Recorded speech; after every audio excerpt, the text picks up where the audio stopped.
निरंतरता में बिहार आना प्रधानमंत्री जी का समर्पण बिहार और बिहारियों के प्रति दर्शाता है।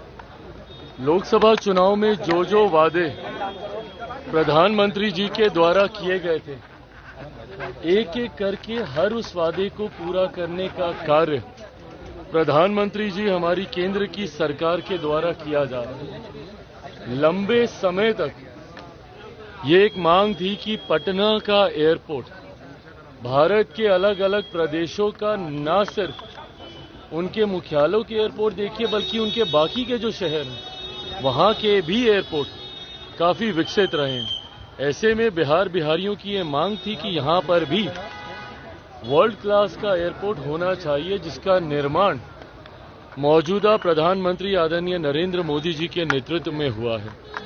न सिर्फ इसका उद्घाटन बल्कि परसों विक्रमगंज में एक विशाल जनसभा को भी आदरणीय प्रधानमंत्री जी संबोधित करेंगे। और जैसा मैंने कहा कि जो वादे प्रधानमंत्री जी और हम लोगों ने लोकसभा में किए थे, विधानसभा चुनाव आते आते तक हर उस वादे को पूरा करने का कार्य हमारी केंद्र की सरकार के द्वारा किया जाएगा। और विधानसभा में हम लोग एक नए लक्ष्य के साथ बिहार को एक विकसित राज्य बनाने की सोच के साथ, उस लक्ष्य के साथ हम लोग आगे बढ़ेंगे। अगला 5 साल प्रधानमंत्री जी के नेतृत्व में डबल इंजन की सरकार जो बिहार को परिणामों के बाद मिलेगी, वो अगले 5 साल बिहार के लिए गोल्डन एरा के तौर पे होंगे, एक स्वर्णिम काल के तौर पर होंगे, जिसमें सही मायनों में बिहार एक विकसित राज्य बनने की ओर अग्रसर होगा। तेज प्रताप यादव जी को लेकर जो प्रकरण फिलहाल बिहार में चल रहा है और पूरे देश भर में इसकी चर्चा हो रही है, लालू जी ने उन्हें पार्टी से ही निकाल दिया 6 सालों तक। देखिए, ये पूर्णतः उनका पारिवारिक विषय है, उनकी पार्टी का अपना इंटरनल मैटर है। मुझे नहीं लगता कि इसमें किसी को अपने पक्ष रखने की जरूरत है।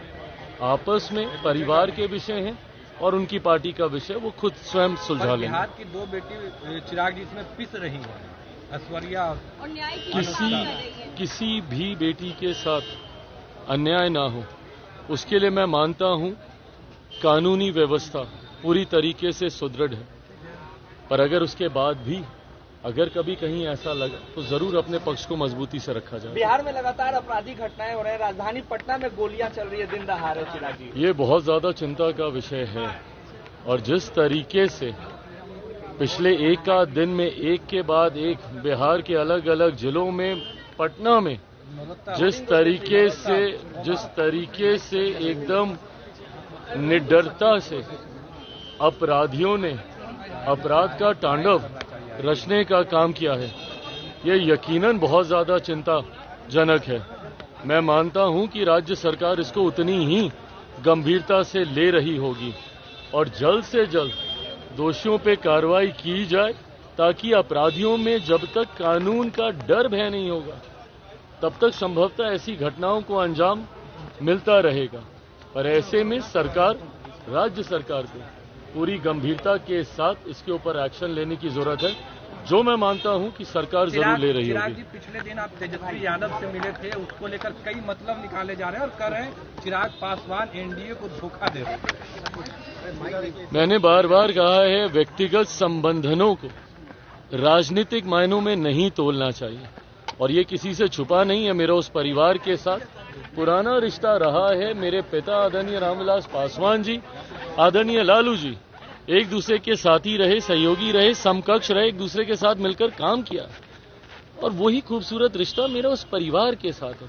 और उस परिवार से रिश्ते होने के मायने कभी ये नहीं है कि मैं राजनीतिक तौर पर भी उनके साथ अलाइंड हूं। हमारे वैचारिक मतभेद हैं और हद से ज्यादा हैं।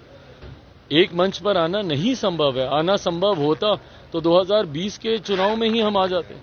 जिस वक्त हम बिना किसी गठबंधन के अकेले चुनाव लड़ रहे थे, उस वक्त भी हम किसी वैकल्पिक गठबंधन में तो हम नहीं गए।